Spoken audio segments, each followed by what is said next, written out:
Bem, pessoal, então já sabemos que a natureza é bastante complexa, né? Então, se estamos estudando fenômenos naturais ou processos de engenharia, estamos estudando como a natureza se comporta, tá? Então, a natureza é inerentemente complexa, certo? E o nosso sistema real, vamos dizer assim,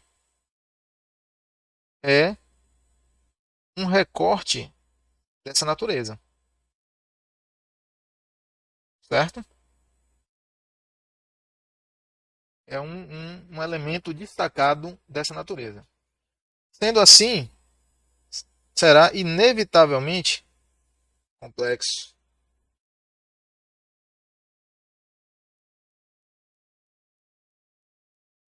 rico em detalhes, em características,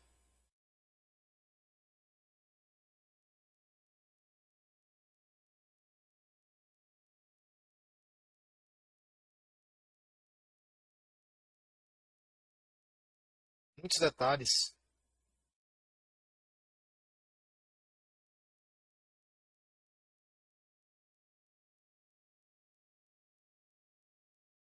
Muitos detalhes são envolvidos numa descrição rigorosa, né, do sistema. Já vimos também que toda essa riqueza, né, de informação é, é demasiada para um equacionamento dentro do contexto de uma modelagem matemática. A informação é realmente demasiada, excessiva.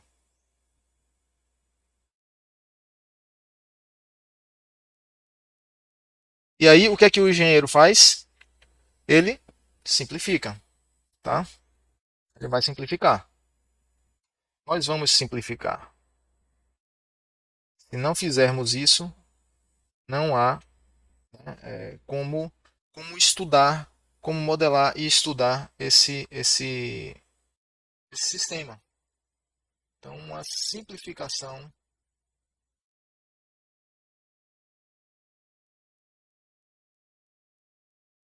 é necessária, certo? Simplificar o sistema.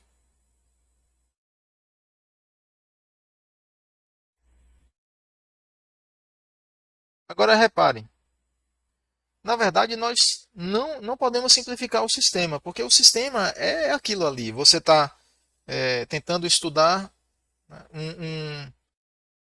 um trocador de calor, um reator químico, você está tentando estudar um carro, um foguete, você está tentando estudar uma peça mecânica, uma engrenagem. Seu sistema é esse. Você está tentando estudar na área de biológicas, uma planta, uma folha, uma bactéria, um vírus. O sistema está lá, aquele é o sistema real, é da natureza. Então, quando nós falamos simplificar o sistema, na verdade já é simplificar uma representação do sistema, certo?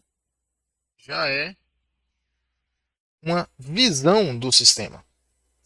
Então, note que essa simplificação, essa nova visão do sistema, ela não vai considerar características ou detalhes que não são importantes para a pergunta que eu quero responder, para a informação que eu desejo tirar do sistema, para a resposta que eu quero. Então, a informação, as características que não são importantes nessa simplificação serão desprezadas, ok? Elas serão desprezadas. No momento que elas são desprezadas, elas deixam de ser variável de estado ou parâmetro. Por exemplo, considere que nós vamos estudar o tempo de queda de uma folha de papel, certo? Então nós temos então aqui uma folhinha de papel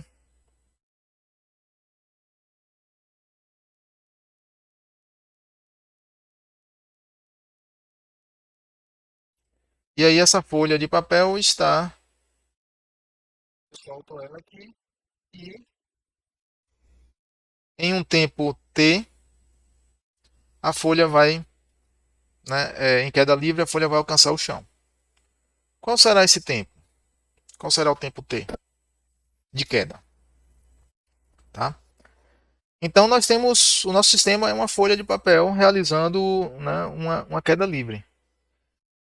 Aí pense nas características dessa folha de papel, nos detalhes. O que é que você pode identificar como detalhes, informações que possam influenciar esse fenômeno de queda livre da folha?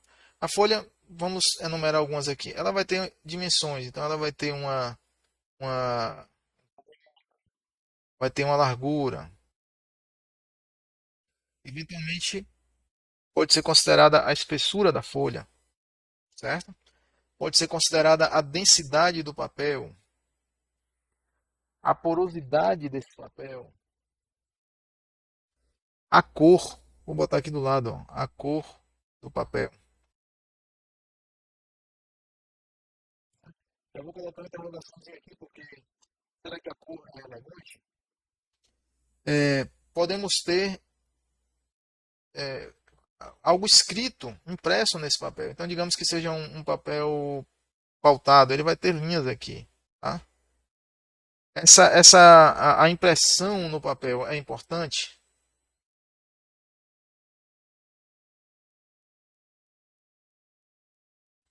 para que eu desenvolva o meu modelo, eu crio o meu modelo matemático.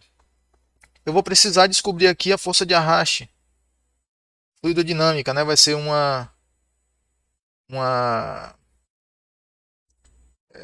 um elemento importante para essa queda livre. Porque quanto maior a força de arraste, maior o tempo de queda, certo? E para essa força de arraste será necessário, né,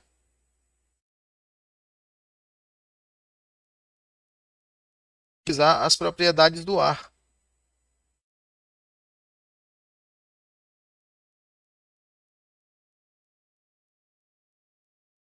Mais especificamente aí, né, o que é necessário para calcular o número de Reynolds e depois o fator de arraste, né? O coeficiente de arraste, né? O FD, ou melhor, o CD, tá? Poderia chamar de FD ou CD, mas vocês devem ter estudado como CD. A força de arraste é proporcional né, ao CD, ao coeficiente de arraste. E aí, o que, é que acontece? Usando o CD, nós podemos equacionar a força de arraste como sendo proporcional à, à densidade do fluido, né? À seção transversal do escoamento e ao quadrado da velocidade. Sendo que a constante de proporcionalidade é esse CD. Na verdade, não é uma constante. É calculado com as propriedades do fluido,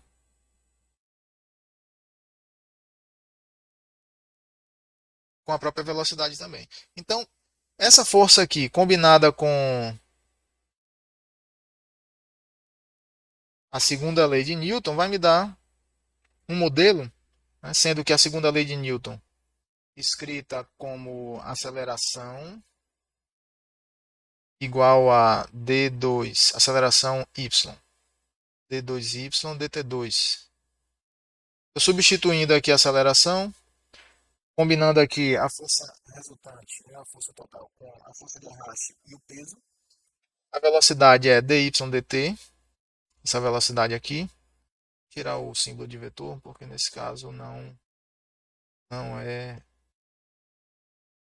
problema, será unidimensional. Então aqui não aparece o símbolo de vetor. Posso escrever que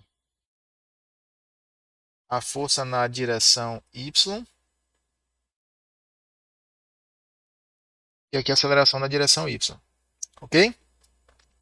E essa velocidade aqui, ó, é simplesmente Vy, tá?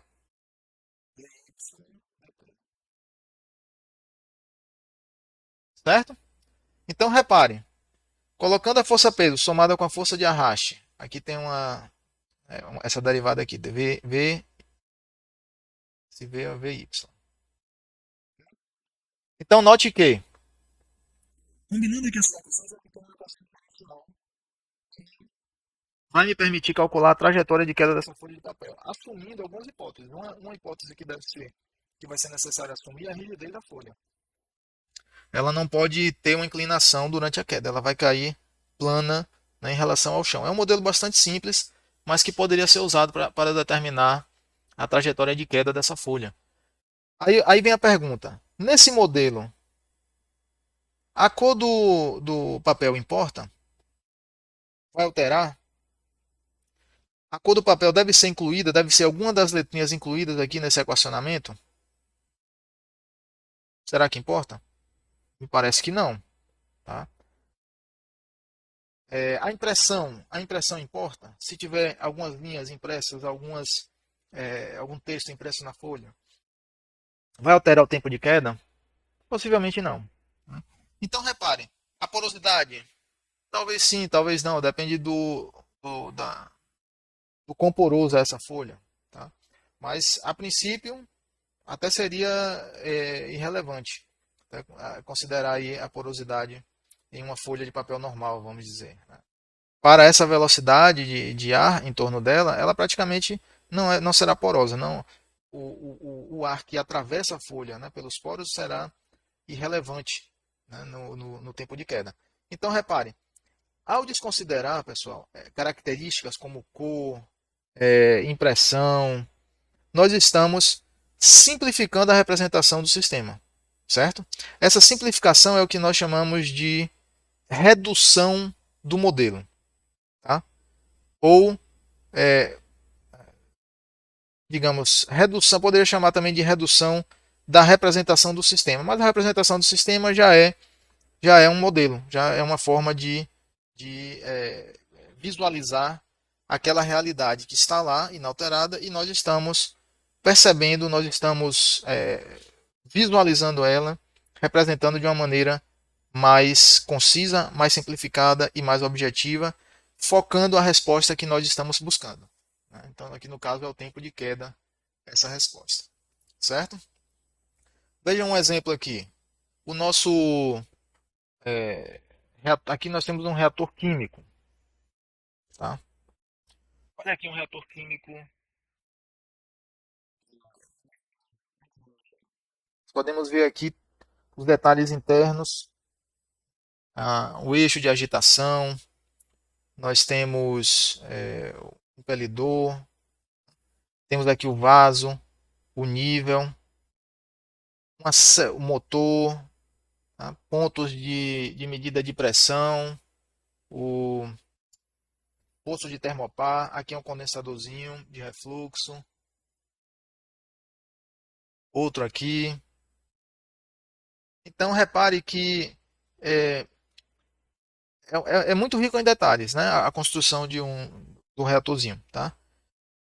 E aí, para o cálculo, né, para a modelagem da cinética da reação, nós simplesmente poderemos usar uma representação como essa, ó, como essa aqui. Muito mais simples. Aqui já é uma versão reduzida, né? Já é um sistema, não é o meu reator original, mas é um sistema reduzido, tá? Na sua complexidade, nas suas características. E eu poderia fazer uma redução ainda maior, como essa que está aqui embaixo.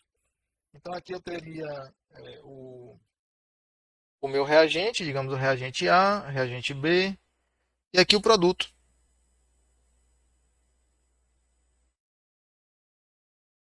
Posso incluir aqui um agitadorzinho, o nível, certo? O nível H, certo? Então veja, para fazer desenvolver aqui um modelo que vai permitir calcular a cinética dessa reação, levantar parâmetros de taxa, por exemplo, ou determinar como o nível do tanque vai variar frente a variações aqui de vazão das correntes de entrada e da corrente de produto, eu não preciso incluir no modelo todo esse detalhamento que está aqui, né? Toda essa complexidade, todas essas propriedades geométricas que existem no reator real, mas no meu modelo, no modelo, né, de acordo com a resposta a informação que eu estou objetivando, né, a resposta que eu estou querendo, aquelas características, todos aqueles detalhes são realmente desnecessários. Sendo composto por um conjunto de relações matemáticas, o modelo matemático terá uma simbologia inerente. Na verdade, essa simbologia, na maioria das situações, corresponderá a letras, a letrinhas ou outros símbolos. Então, de modo geral, como no modelo matemático nós teremos relações matemáticas,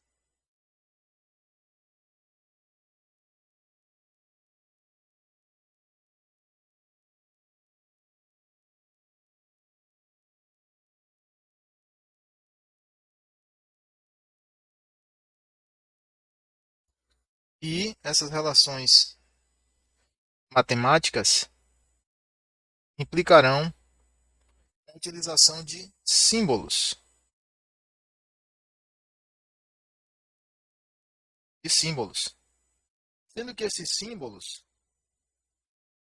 poderão ser, nós já vimos, variáveis,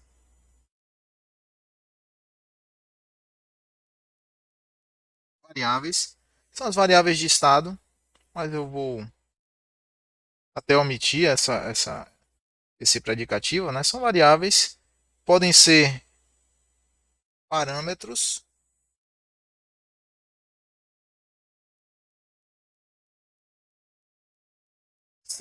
os parâmetros são as informações necessárias para o cálculo dessas variáveis, as variáveis de estado, mas também há os operadores matemáticos.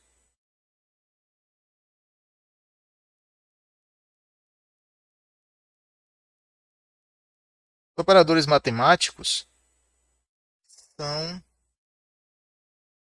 são dos mais variados tipos, certo? Desde operadores simples, né, como os operadores das operações comuns, né, operações ordinárias, mas também podemos ter operadores diferenciais, por exemplo, a derivada, nesse caso aqui, a derivada substantiva ou derivada substancial.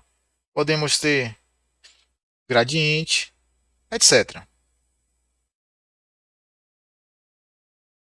Integral, derivada, por aí vai. Uma infinidade de operadores matemáticos. As variáveis de estado, pessoal, podem ser as variáveis, né, que estou chamando aqui simplesmente de variáveis. Essas variáveis de estado, elas podem ser de dois tipos, tá? Dependendo da forma como eu resolva o meu modelo, da forma como eu formulo, dependendo da maneira como eu formule o modelo matemático, essas variáveis podem ser variáveis dependentes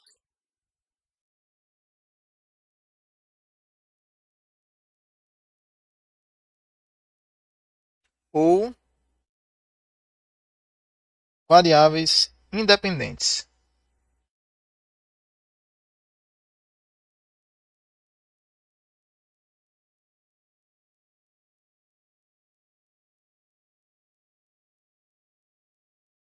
certo?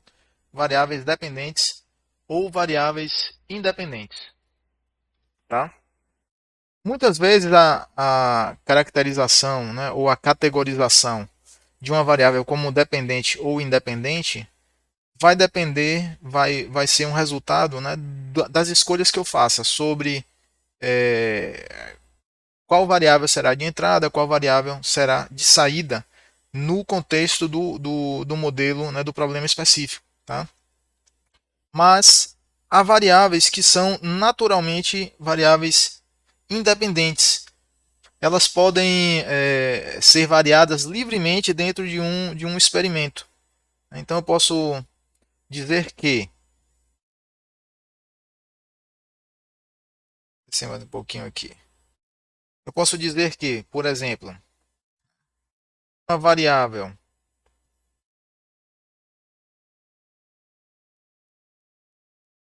independente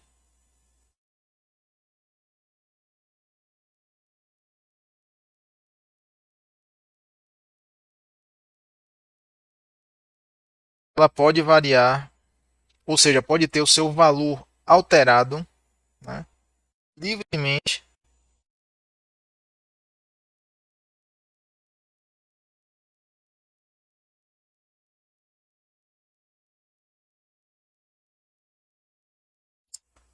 varia livremente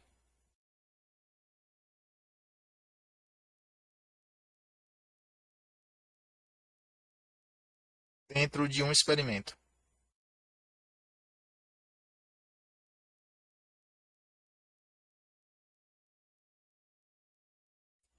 O experimento ou simulação, propriamente dita. Experimento ou simulação.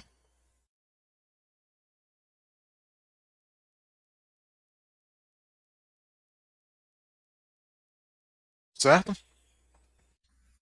Já as variáveis dependentes, uma variável que é dependente, ela tem o seu valor alterado de acordo com o valor de variáveis independentes.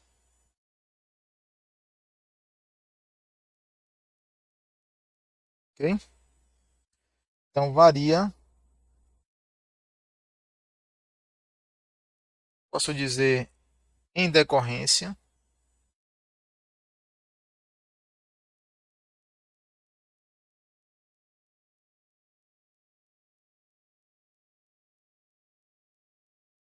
de modificações nas variáveis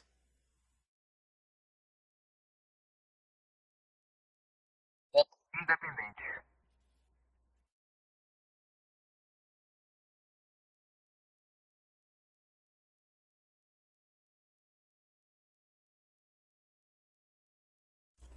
Nas variáveis independentes.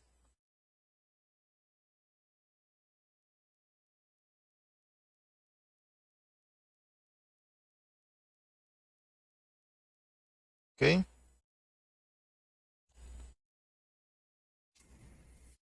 Certo? Os parâmetros, nós já vimos que são as informações, né, ou são símbolos que são necessários para determinar as variáveis de estado, né, para calcular as variáveis de estado. Mas podemos dizer também que os parâmetros são quantidades invariantes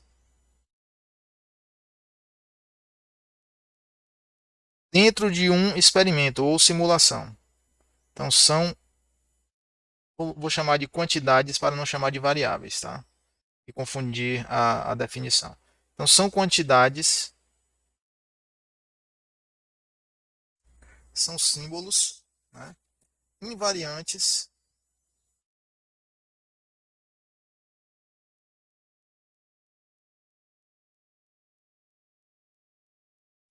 em dado experimento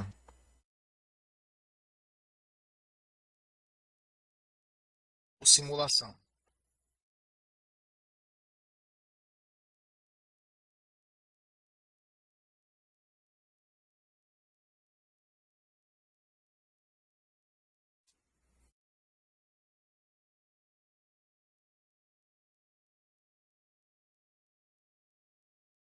E perceba que eu estou usando aqui nessas definições, né, a palavra experimento ou simulação.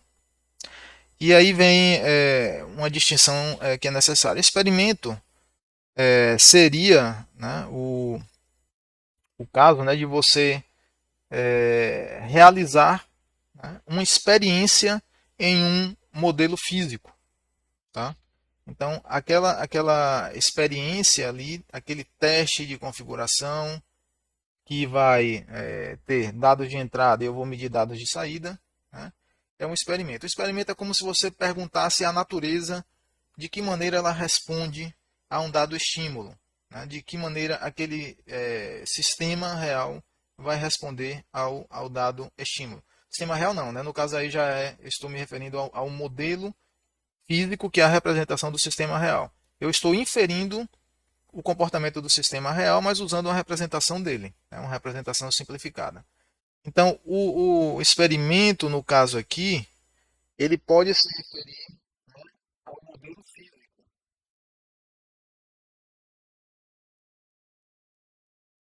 Modelo físico. E a simulação vai se referir ao modelo matemático.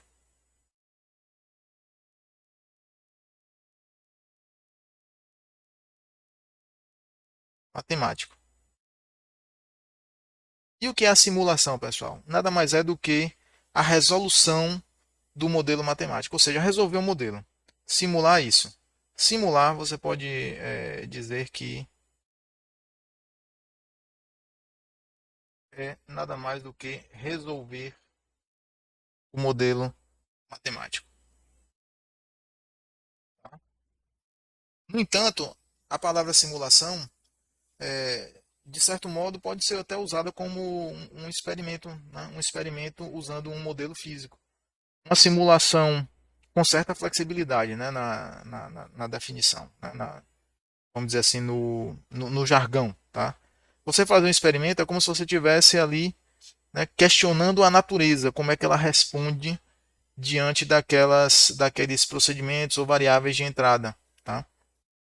Você está simulando, vou colocar entre aspas, a natureza. Né? De certo modo, é isso. E hoje também se usa, né, no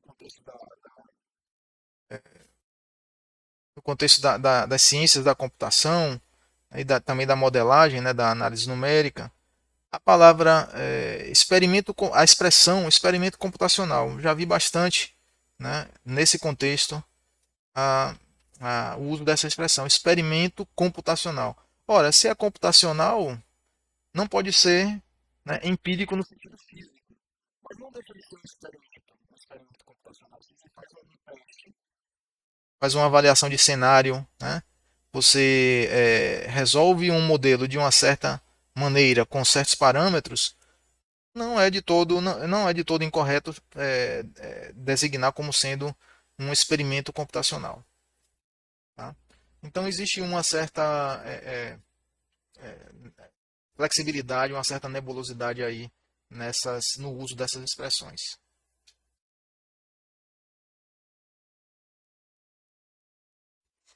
Assim sendo, podemos, para exemplificar, né, é, colocar, por exemplo, como variáveis independentes, posição, digamos x, y, z, que serão variáveis independentes numa distribuição de temperatura, uma distribuição de concentração, serão variáveis independentes, por exemplo, numa distribuição de densidade, enfim, o tempo também é uma variável normalmente independente. Em um sistema que varia com o tempo, um sistema transiente, as propriedades desse sistema vão variar com o tempo. Então, o tempo, né, as propriedades, existirá um conjunto de valores das propriedades do sistema para cada valor do tempo. Então, o tempo é uma variável dependente e essas propriedades são variáveis independentes, etc. Mas principalmente posição e tempo tenderão a ser garantidamente variáveis independentes. Mas nem sempre, veja só, se o meu modelo, por exemplo, descreve a trajetória de um foguete, de um satélite, a posição dele, x, y, z, será uma variável dependente. X será a variável dependente e y e z será a variável dependente. Dependente de que variável independente? Do tempo. O tempo aí é a variável independente. Tá?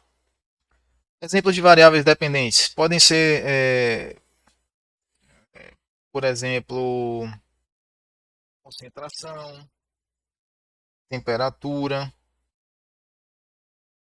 tá? A densidade material, densidade de massa, pode ser uma variável dependente se houver uma distribuição de densidade no meu problema, no sistema, né? Ou pode ser um parâmetro se for considerado constante, e etc. Ok? Repare que propriedades físicas, em geral, são parâmetros, por exemplo, ρ, K, μ, Cp, etc. Em geral, são parâmetros se considerados constantes. Mas, se o modelo incluir, por exemplo, uma variação de Cp com a temperatura, aí nesse caso aqui, Cp não será mais parâmetro, ele passa a ser uma variável dependente. Certo? Aí ele já passa a ser uma variável dependente.